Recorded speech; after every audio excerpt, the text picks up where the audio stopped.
The stars outside the cockpit window blurred as Lieutenant Daniel Carter pushed his scout ship through the darkness of space. He was alone on this patrol, flying along the edge of the neutral zone where human territory ended and the unknown began. It was supposed to be a simple mission. Fly the route, check the sensors, report back to base. Nothing exciting ever happened on these patrols. That changed when his communication panel lit up with a strange signal. Daniel leaned forward in his seat and studied the readings. The signal was weak, almost too weak to detect. It was encrypted in a way he had never seen before. And it was definitely not human. His orders were clear. If he found anything unusual, he was supposed to report it and wait for instructions. He was not supposed to investigate on his own. He was not supposed to leave the patrol route. He was absolutely not supposed to chase mysterious signals into unknown space. Daniel looked at the signal one more time. Someone out there was calling for help.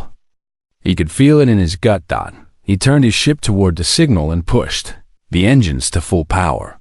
The planet appeared on his sensors an hour later. It was called Valentor, according to his computer database. Home to the Seraphine Empire, one of the oldest civilizations in the galaxy. The Seraphini had been traveling between stars when humans were still living in caves. They had technology that made human ships look like toys. And they had no interest in talking to humanity. They considered humans to be children, too young and too foolish to be worth their attention.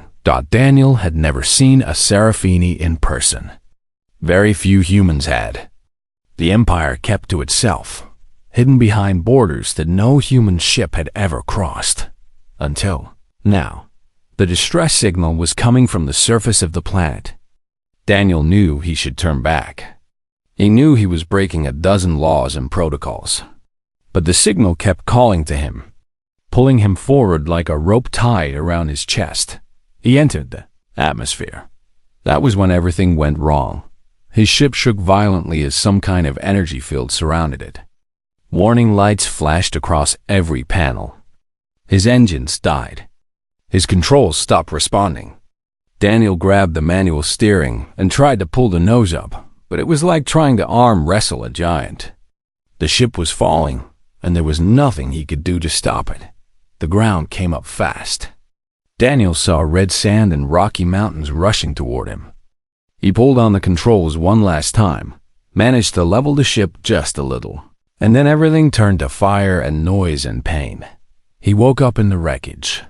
The first thing he felt was heat. The desert sun was beating down on him through the broken cockpit glass.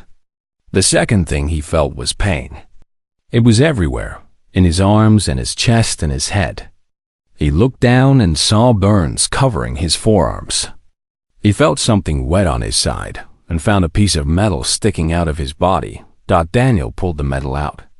It hurt so much that he screamed, but he knew he had to do it. He pressed his hand against the wound and crawled out of the destroyed ship. The crimson wastes stretched out around him in every direction. Red sand, red rocks, red mountains in the distance. No water, no shelter, no other ships in the sky. He checked his emergency beacon. It was destroyed in the crash. His communication system was dead. His ship would never fly again. No one knew where he was. No one was coming to save him. Daniel sat down in the shade of his broken ship and tried to think. He had emergency food and water in his survival kit. Enough for maybe 4 or 5 days if he was careful. After that, he would die in this desert, alone and forgotten, on a planet that was not supposed to exist. He decided to survive anyway. The first day was the hardest. The heat during the daytime was terrible, and the cold at night was even worse. Daniel wrapped himself in emergency blankets and tried to sleep, but the pain in his side kept waking him up. He rationed his water carefully, taking small sips when his throat felt like it was made of sand. The second day, he started walking. He did not know where he was going, but staying in one place felt like giving up. He walked toward the mountains. hoping to find shade or water or something that could help him survive. The third day, his water was almost gone. His wound had started to smell bad, and he knew infection was setting in. His legs felt like they were made of stone. Every step was a battle against his own body, which wanted nothing more than to lie down and stop fighting. On the fourth day, he heard screaming. Daniel dropped to the ground and crawled to the top of a sand dune. His hand shook as he pulled out his small telescope and looked at what was happening below. A convoy of strange vehicles was under attack.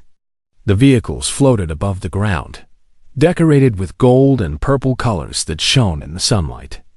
They looked like something from a fairy tale, beautiful and impossible. Guards in silver armor were fighting against a larger group of attackers, but they were losing badly. The attackers wore black clothes and carried weapons that shot blue fire.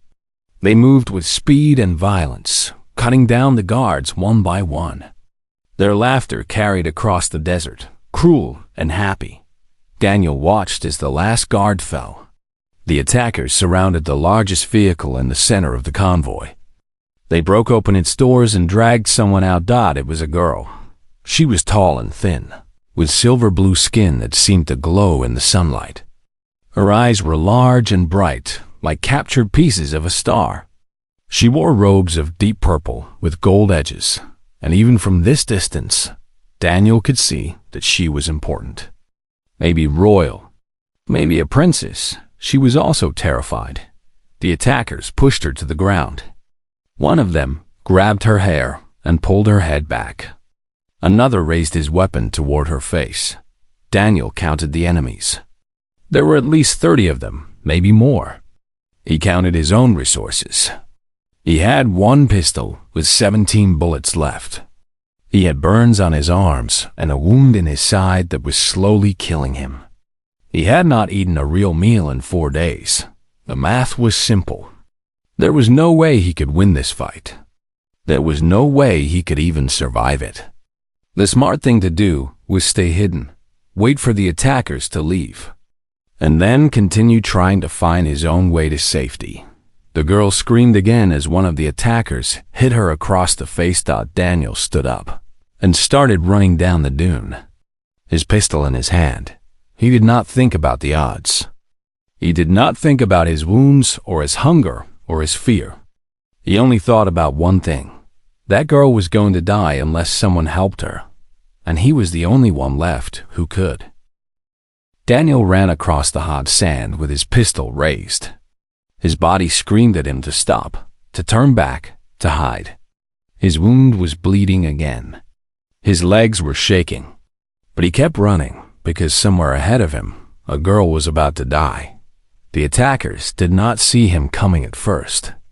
They were too busy laughing at their prisoner, too confident in their victory. Daniel used that confidence against them. His first shot hit the man holding the girl's hair. The attacker fell backward with a hole in his chest, dead before he touched the ground. His second shot caught another attacker in the throat. His third shot took down a woman who was reaching for her weapon. 3 shots. 3 dead. 14 bullets left. The girl fell to the sand when the man holding her died. She looked up at Daniel with those star-bright eyes, and for a moment, neither of them moved. Then Daniel grabbed her arm and pulled her behind the broken remains of a guard vehicle. "Stay down," he said. He did not know if she could understand him, but she seemed to get the idea. The attackers had recovered from their shock. They spread out across the convoy site, moving carefully now, their weapons ready. Daniel counted 27 of them still standing. His pistol suddenly felt very small in his hand. He leaned around the vehicle and fired twice. One shot missed. The other hit an attacker in the shoulder, spinning him around but not killing him. The others returned fire immediately, and blue energy bolts slammed into the metal near Daniel's head. He ducked back behind cover, breathing hard. The girl was staring at him like he was some kind of strange animal she had never seen before. "What are you?" she asked. Her voice was musical, even filled with fear. And somehow, Daniel could understand her perfectly. Maybe the Seraphine language shared some roots with human speech, or maybe his translator implant was working over time. He did not have time to think about it. "Human," he said, "we can talk later. Right now, we need to survive." He moved to a different position, trying to find a better angle. The attackers were getting closer, working together to surround him. They were faster than him, their movements smooth and practiced. Daniel was outmatched in every way that mattered, but he had something they did not expect. He had the willingness to do something crazy. Daniel burst from cover and charged directly at the nearest group of attackers. They were so surprised that they hesitated for half a second, and in that half second, Daniel shot 2 of them dead. He rolled behind another vehicle, came up shooting, and dropped a third. 10 bullets left. A plasma bolt hit him in the left arm. The pain was like nothing he had ever felt before, like his arm was being burned from the inside out. Daniel screamed but kept moving, kept shooting. He killed another attacker with a shot through the eye. 9 bullets. The leader of the attackers was shouting orders now. He was a tall Seraphine with black tattoos covering his face and a scar that ran from his forehead to his chin. He pointed at Daniel and screamed something that sounded like a curse. Daniel shot him in the mouth. 8 bullets. The leader fell, but the remaining attackers were not running. They were angry now, determined to kill this strange creature who had ruined their raid. They pressed forward from all sides, their weapons firing constantly. Daniel felt heat pass by his face, felt another bolt graze his leg. He was running out of time and bullets. He looked back at the girl. She was still hiding where he had left her, her purple robes dusty and torn. Her eyes met his, and he saw something in them that looked like gratitude, like wonder. Daniel turned back to the fight. 6 attackers were rushing toward him. He had 8 bullets. He shot the first one in the chest. 7 bullets. The second one fell with a hole in her head. 6 bullets. The third and fourth went down together when Daniel's shots caught them mid-stride. 4 bullets. A plasma bolt hit him directly in the chest. Daniel felt the world go white. The pain was beyond anything he could describe, beyond anything he had imagined possible. He fell to his knees, looked down, and saw smoke rising from a blackened hole in his body armor. The armor had absorbed most of the blast, but most was not all. He could smell his own flesh burning.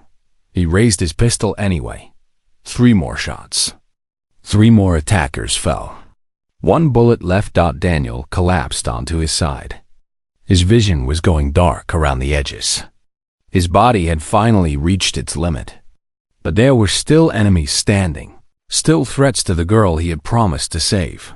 The last attacker walked toward him slowly, weapon raised, a smile on his face. He said something in his language, probably an insult or a promise of pain. Daniel did not care. He waited until the attacker was close enough, then used his last bullet to shoot him through the heart. 17 bullets. 14 dead. Daniel let his empty pistol fall from his fingers. The red sand beneath him was turning darker, soaked with his blood. He could hear shouting in the distance, could hear new vehicles approaching, but it all seemed very far away. The girl appeared above him. Her silver-blue face filled his vision, beautiful and strange. She was crying, he realized. Silver tears were running down her cheeks. "Hold on," she said. "Help is coming. Please hold on." Daniel wanted to tell her that it was okay. He wanted to tell her that he was happy to have saved her, that her life was worth his death. But his mouth would not work, and the darkness was getting closer. He felt hands lifting him, felt movement beneath his body. Someone was shouting orders. Someone else was pressing something against his wounds. The pain was everywhere and nowhere at the same time. The girl held his hand as they carried him away from the battlefield. Her fingers were cool against his burning skin. She kept talking to him, kept telling him to stay awake. kept promising that everything would be fine. Daniel's heart stopped for the first time. Somewhere over the desert, the Seraphine doctors restarted it with a machine that sent lightning through his chest. They worked on him in a flying medical ship, sealing his wounds with technology humans had not invented yet. Pumping strange medicines into his blood, his heart stopped again. As they reached the capital city, they brought him back again. The doctors were amazed that he was still alive. His injury should have killed him 10 times over. His blood loss alone should have been fatal. But something inside Daniel refused to give up, refused to stop fighting, even when his body had nothing left to give. They put him in a healing pod in the royal palace. The machine wrapped around him like a second skin, feeding him nutrients and repairing his damaged flesh cell by cell. The doctor said it would take weeks for him to recover. If he recovered at all, Queen Valera came to see him on the first night. She stood beside his healing pod for hours. This ancient ruler of an ancient empire, watching the strange human who had nearly died to save her daughter. Her face showed no emotion, but her eyes were full of questions. Who was this creature? Where had he come from? Why had he fought so hard for someone he had never met? She stayed until dawn, then returned the next night and the night after that. The guards whispered that the queen had become obsessed with the human. The nobles wondered what it meant for the empire. Princess Lyara visited too, whenever the doctors allowed it. She sat beside his pod and talked to him, even though he could not hear her. She told him about her world, about her people, about the attack that had nearly taken her life. She thanked him over and over again, her voice breaking with emotion. "You saved me," she whispered. "I do not know why, but you saved me. I will never forget that. Never." 2 weeks later, Daniel opened his eyes. The queen was sitting beside him, just as she had been every night. Her silver eyes met his brown ones, and she smiled in a way that made Daniel's healing heart beat faster. "Welcome back, human," she said. "We have much to discuss." Daniel blinked against the bright lights of the medical room. Everything hurt, but it was a distant kind of pain, dulled by whatever medicines were flowing through his body. He tried to sit up and immediately regretted it. "Do not move," the queen said. Her voice was calm but firm, the voice of someone who was used to being obeyed. "Your body is still healing. The doctors say you should rest for several more days." Daniel looked at her properly for the first time. Queen Valera was tall, even by Seraphine standards. Her silver blue skin seemed to glow with an inner light, and her eyes held the weight of centuries. She wore simple white robes, nothing like the royal clothing Daniel had expected. But there was no doubt about her power. It radiated from her like heat from a fire. "Where am I?" Daniel asked. His voice came out rough and weak. "You are in the royal palace, in the capital city of the Seraphine Empire. You have been healing here for 16 days. The queen leaned forward slightly. "You are the first human to ever set foot in this place. The first human most of my people have ever seen." Daniel processed this information slowly. 16 days. The palace. He was deep inside alien territory, far from any human help. "My ship," he said. "My people. They will be looking for me." "Your government has been contacted," the queen replied. "They were told that your ship crashed into the ocean of an uninhabited world. They believe you are dead." The words hit Daniel like a physical blow. Dead. His family thought he was dead. His friends, his commanders, everyone he knew. They had already mourned him. They had already moved on. Why? He managed to ask. "Why would you tell them that?" The queen did not answer immediately. Instead, she stood up and walked to the window, looking out at the city below. Daniel could see towers of crystal and gold stretching toward a purple sky. It was beautiful, like something from a dream, but right now it felt more like a prison. "You saved my daughter," the queen said finally. "Princess Lyara is my only child, my only heir. She is more precious to me than my own life." She turned back to face him. The attackers who tried to take her were members of the Crimson Hand, a group of rebels who have been fighting against my rule for centuries. They wanted to use Lyar as a hostage to force me to surrender my throne. She walked back toward his bed, her movements graceful and silent. When my soldiers finally arrived at the convoy, they found something impossible. A human, half dead from injuries and exhaustion, lying in a pool of his own blood. His body was covering my daughter, protecting her even though he was no longer conscious. Around him were 14 dead enemies, killed by a weapon so primitive that my people stopped using it thousands of years ago. Daniel remembered the fight in flashes. The heat, the pain, the endless enemies. The girl's scared face. The feeling of his heart stopping and starting again. Anyone would have done the same, he said. No, the Queen's voice was sharp. They would not. I have lived for 400 years human. I have seen countless battles, countless acts of courage and cowardice. What you did was not normal. It was not reasonable. It was not even sane. She sat down beside his bed again.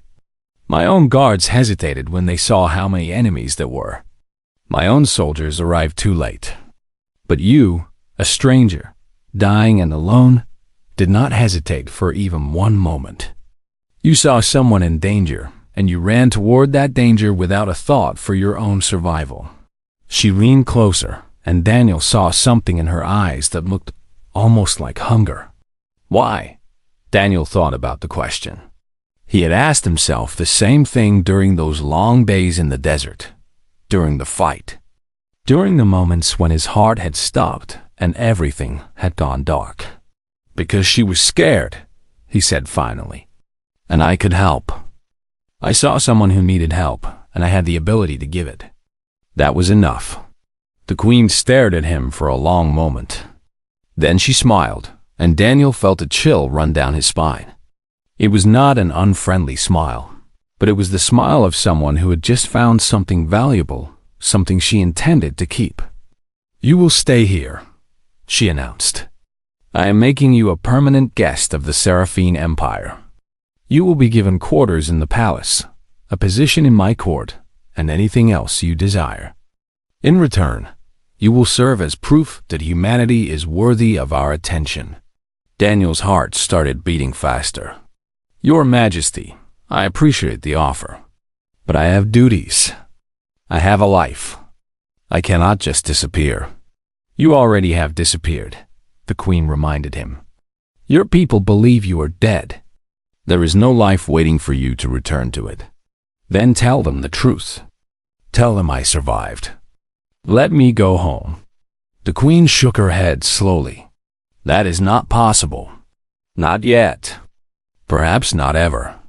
Daniel felt anger rising in his chest. He was grateful to be alive, grateful for the medical care that had saved him. But gratitude had limits. You cannot keep me here against my will, he said. That makes me a prisoner, not a guest. I prefer to think of you as a valuable asset, the Queen replied calmly. One that I am not willing to lose. She stood up and walked toward the door. Before leaving, she turned back one final time. Rest now, Daniel Carter. Heal your wounds. When you are strong enough, we will talk more about your future. I think you will find the Seraphine Empire has much to offer someone like you. The door closed behind her, leaving Daniel alone with his thoughts and his pain. Over the next several days, servants came and went constantly. They brought him food that tasted like nothing he had ever eaten before, rich and strange and somehow perfect. They brought him clothes made from soft fabric that seemed to change color depending on the light. They answered his questions politely, but refused to help him leave. Princess Lyara visited every day. She was younger than Daniel had first thought, maybe the equivalent of 18 or 19 in human years. But there was an old wisdom in her star-bright eyes, a weight that suggested she had seen more than most people her age. I owe you my life, she told him on the third day of his conscious recovery. My mother says that such debts cannot be repaid with gold or jewels. They can only be repaid with loyalty and time. Your mother also says I cannot leave, Daniel pointed out. Lyra looked uncomfortable. She is afraid of losing you. Afraid of what it would mean if you returned to your people and told them about us. What would it mean? The princess hesitated. The Seraphine Empire has avoided contact with younger species for thousands of years. We believed that you had nothing to offer us, that your presence would only bring chaos and conflict.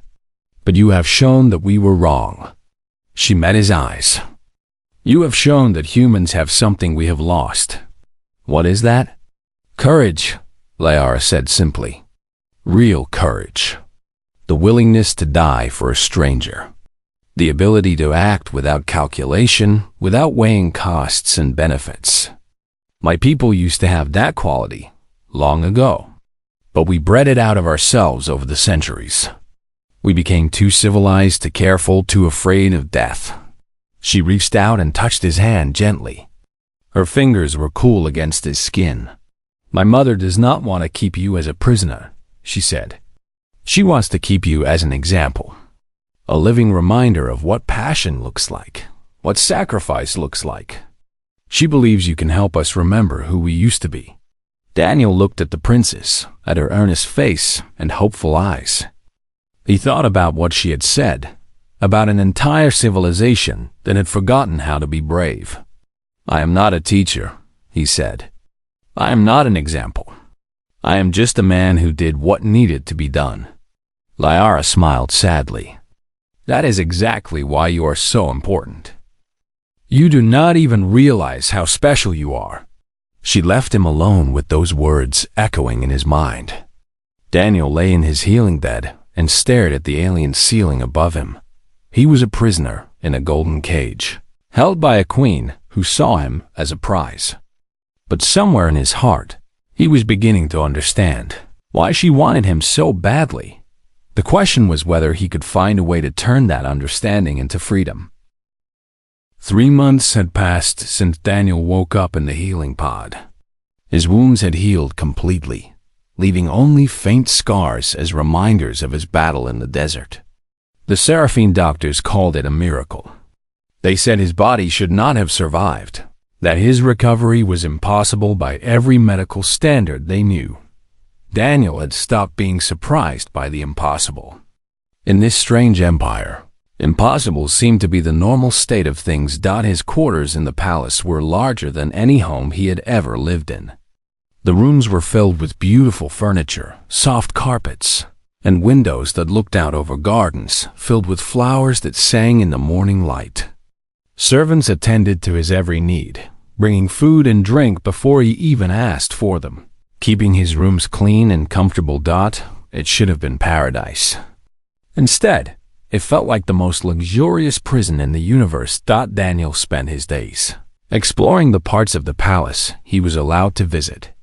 He learned the layout of the hallways, the positions of the guards, the schedules of the servants. He smiled at everyone he met, made polite conversation, played the role of the grateful guest. At night, he planned his escape.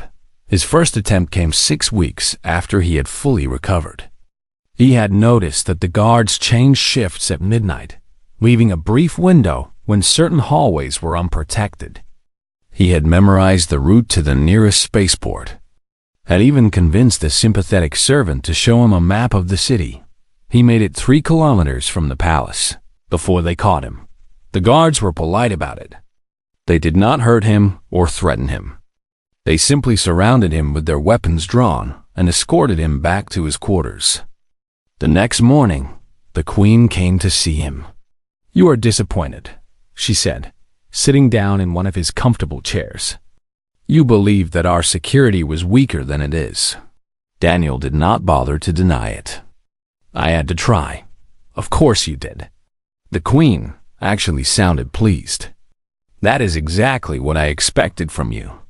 That is exactly what I wanted. Daniel stared at her, confused. You wanted me to try to escape? I wanted to see if you were truly who I thought you were. A man who does not give up, who does not accept defeat, who keeps fighting even when the situation seems hopeless."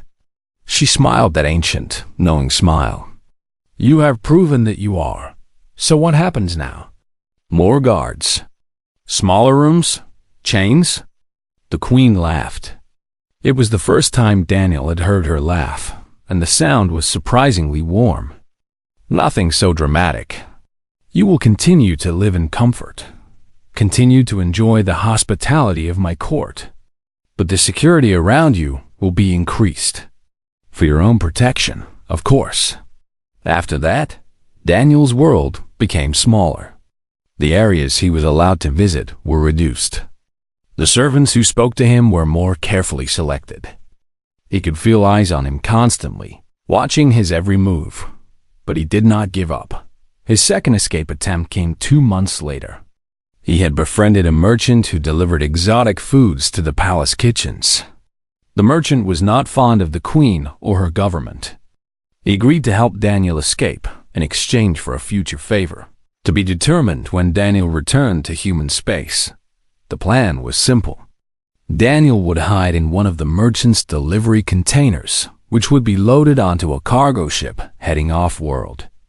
By the time anyone realized he was gone, he would be light years away. The plan failed before it even began. When Daniel arrived at the meeting point, he found the Queen waiting for him, surrounded by guards. The merchant was nowhere to be seen. "He came to me 3 days ago," the Queen explained. "He told me about your plan in exchange for my forgiveness of his gambling debts. I must say, I'm impressed by your creativity. Using a merchant to smuggle you off-world was quite clever." Daniel felt his hope crumbling like sand through his fingers. "What did you do to him?" "Nothing. He served his purpose." The Queen gestured for Daniel to walk with her back to the palace. "Come, the night is cold, and we have much to discuss." As they walked, the Queen spoke more openly than she ever had before. "Do you know why the Seraphini Empire has survived for so long, Daniel Carter? While other civilizations have risen and fallen, while entire species have been born and died, we have endured. For 20,000 years, we have maintained our power, our culture, our way of life." "I have wondered about that," Daniel admitted. "The secret is control." The Queen looked up at the stars above them. "We control our population, our resources, our expansion. We do not grow too quickly or reach too far. We do not make enemies we cannot defeat or promises we cannot keep. Every decision is calculated. Every risk is measured." She turned to look at him directly. "But that control comes with a cost. Over the centuries, we have become too careful, too cautious. Our people no longer take chances, no longer dream of impossible things. They live their long lives in comfort and safety, and when they die, they leave nothing behind but memories that fade with time." They had reached the palace gates. The guards opened them silently, and the Queen led Daniel through gardens that glowed with gentle light. "Our population declines every century," she continued. "Not because of war or disease, but because our people have stopped having children. They have stopped believing that the future is worth investing in. They go through the motions of life without any true passion or purpose. And you think I can change that?" Daniel asked. "I think you already have." The Queen stopped walking and turned to face him fully. "News of your rescue of the princess has spread throughout the empire. People cannot stop talking about the human who fought impossible odds for a stranger. Artists paint pictures of your battle. Poets write songs about your courage. For the first time in centuries, my people are inspired by something." Daniel shook his head. "I am not a hero. I am just a man who made a decision. That is exactly what makes you a hero. You did not calculate the odds. You did not weigh your life against hers. You simply saw someone in need and acted." The Queen's eyes shone in the garden lights. "That kind of instinct, that kind of selfless courage, is something my people have forgotten how to feel. You remind us of what we have lost." They stood in silence for a moment. Daniel thought about what she had said, about an entire empire slowly dying not from violence but from apathy. He thought about the princess and her hopeful eyes, about the servants who watched him with curiosity and wonder. "I understand why you want me to stay," he said finally. "But you cannot force someone to be an inspiration. You cannot imprison hope." The queen smiled sadly. "You are right. I know this. But I am not ready to let you go. Not yet." She turned and walked into the palace, leaving Daniel alone in the garden with his thoughts. His third escape attempt failed the next month. He did not even make it out of his quarters before guards appeared to stop him. Someone had told them his plan before he could execute it. Someone always told them. Daniel sat on his bed and stared at the wall. He had been in this gilded cage for 4 months now. His life on Earth seemed like a distant dream, fading more every day. He was beginning to forget what his mother's voice sounded like, what the sun felt like on human soil. Princess Lyara came to visit him that evening. She found him sitting in the darkness, not bothering to turn on the lights. "You are giving up," she said softly. It was not a question. "I am running out of ideas," Daniel admitted. The princess sat down beside him. In the darkness, her skin glowed faintly, like moonlight on water. "I need to tell you something," she said. "Something my mother has not told you. Something she does not want you to know." Daniel looked at her with tired eyes. "What is it?" "The Seraphine Empire is dying," Lyara whispered. "Not slowly, not over centuries. We are dying now, in this generation. Our population has dropped below the point of recovery. Our scientists have run the calculations 1,000 times. Within 500 years, there will not be enough of us left to maintain our civilization." Daniel felt something cold settle in his stomach. 500 years is a long time. Not for us. My mother is 400 years old. I may live to see the end of my own species. Lyra's voice cracked with emotion. "That is why she is so desperate to keep you. You represent something she has been searching for her entire reign. Hope." She reached out and took his hand in the darkness. "You asked if you could change things. I believe you can. But not as a prisoner. Not as a trophy to be displayed and admired." She squeezed his hand tightly. "You need to become something more. You need to become a partner." Daniel looked at the princess, and her earnest face barely visible in the dim light. "What are you suggesting?" Lyara smiled, and for the first time since his capture, Daniel felt something that might have been hope stirring in his chest. "I am suggesting," she said, "that it is time to stop running and start negotiating." Daniel spent 3 days preparing for his meeting with the queen. He did not sleep much during those days. Instead, he thought about everything he had learned since arriving in the Seraphine Empire. He thought about what he wanted, what the queen wanted, and how those two things might possibly meet in the middle. On the 4th day, he sent a message to the throne room requesting an audience. The response came within the hour. The queen would see him immediately. The throne room was the largest space Daniel had ever entered. The ceiling stretched so high above him that it seemed to touch the sky itself. Crystal pillars lined the walls, each one carved with scenes from Seraphine history going back thousands of years. At the far end of the room, Queen Valera sat on a throne of silver and starlight. Surrounded by the highest nobles of her empire, Daniel walked down the long center aisle, aware of hundreds of alien eyes watching his every step. He had dressed in the finest clothes the servants had given him, dark blue robes trimmed with gold that almost made him look like he belonged here. Almost. He stopped at the base of the throne and bowed, his head slightly. "Your Majesty, thank you for seeing me." The queen looked down at him with those ancient, calculating eyes. "You requested this audience, Daniel Carter. I confess I am curious about what you have to say." Daniel straightened his shoulders and looked directly at her. He had rehearsed this moment 100 times in his mind, but now that it was here, he threw away all his carefully planned words. Instead, he spoke from his heart. "I want to make you an offer," he said. "A real offer, between equals. Not a demand from a prisoner, not a request from a pet. A genuine proposal from one leader to another." A murmur ran through the assembled nobles. No one spoke to the queen this way. No one had the courage to treat her as anything less than absolute ruler of everything she surveyed. The queen raised one elegant eyebrow. "You consider yourself a leader?" "I consider myself a representative of humanity. My people may think I'm dead, but I'm still one of them. And I believe I can speak for them when I say that we have more to offer each other than either of us realizes." The queen leaned forward slightly on her throne. "Continue." Daniel took a deep breath. "You have kept me here because you believe I can help your people. You think my presence, my story, my example can inspire the Serafini to remember what courage looks like. Maybe you are right. But keeping me as a prisoner, as a curiosity, as a trophy to be displayed, defeats the purpose entirely." He began to pace slowly, his voice growing stronger with each word.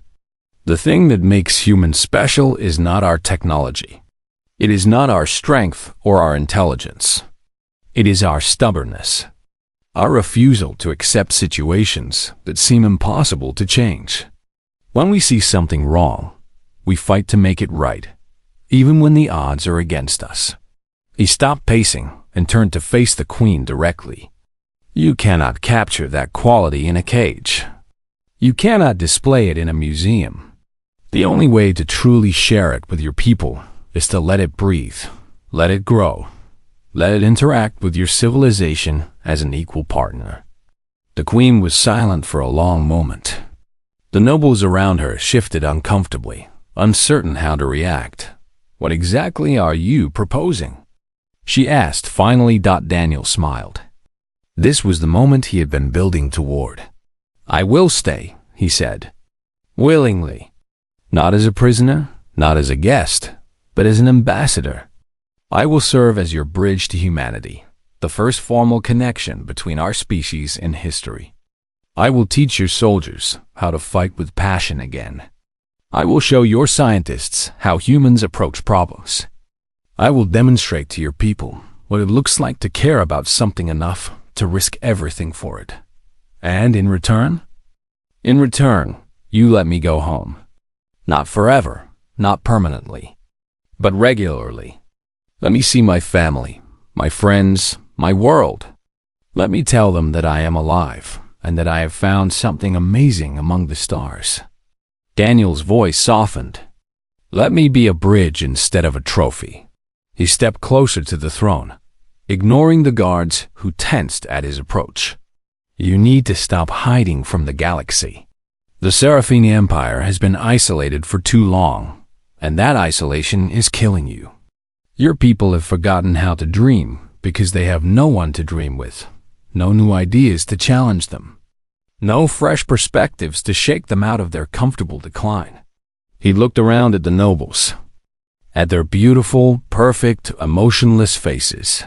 "Humanity is loud and messy and often foolish. We make mistakes constantly. We fight over stupid things and ignore important ones. But we are also brave and curious and eternally hopeful.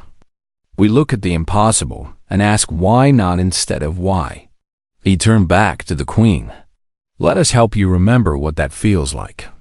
The throne room was completely silent. Every eye was fixed on Daniel, this small, stubborn human who had walked into the heart of an empire and demanded to be treated as an equal. Queen Valera rose from her throne. She descended the steps slowly, her white robes trailing behind her like water flowing down a mountainside. She stopped directly in front of Daniel, so close that he could see the faint lines of age around her ancient eyes. "You are exactly what I thought you were," she said quietly, so only he could hear. "A man who will not bend. A man who will not break. A man who will stand before a queen and refuse to be less than he is. She extended her hand in the human gesture of agreement.